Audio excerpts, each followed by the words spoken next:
আরেকটা লোক আছে একেবারে তুমি যে আমার বাড়ির সামনে আমার একটা ভাতিজা একেবারে অসহায় লোক, মাও নাই বাপও নেই। কি করে উনি? আর এর যক্ষার রোগ হয়েছে, আর মনে করেন খাদ্য না সিমিয়া গেছে, টাকা লিগে চিকিৎসা করতে পারে আচ্ছা আচ্ছা ঠিক আছে। মানে ওর কেউ নাই? কেউ নাই বলতে এই আমরা চাচা, আমি হলাম চাচা। আচ্ছা আচ্ছা ঠিক আছে। দৌড়াদৌড়ি যত চাচা তো বাপের মতোই হয়। ওর বাপের কি হয়েছে? ওর বাপের মনে করে মাথাতে একটু সমস্যা দিকে এই পাগল পাগল পাগল পাগল এই রোগ। আচ্ছা আচ্ছা। ওর আম্মা ওর আম্মাই নাই, লিভার ফাইটটা মারা গেছে। মারা গেছে, ইনারিল্লাহ। তো ওর ভাই বোন?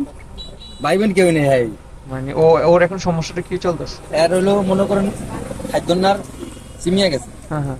আর শ্বাসকষ্ট, তারপরে বিভিন্ন রোগ আর কি। আচ্ছা আচ্ছা আচ্ছা।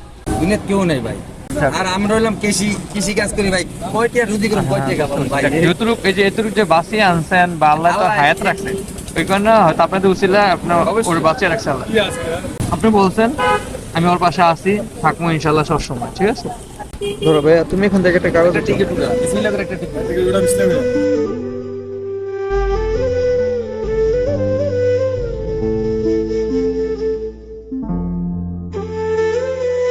1000 টাকা। যাক মাশাআল্লাহ। ঠিক আছে, হ্যাঁ। আরে তার মোবাইল চালায় না। আচ্ছা আচ্ছা, নাম্বারটা ওর কাছে দিয়ে দেন। 088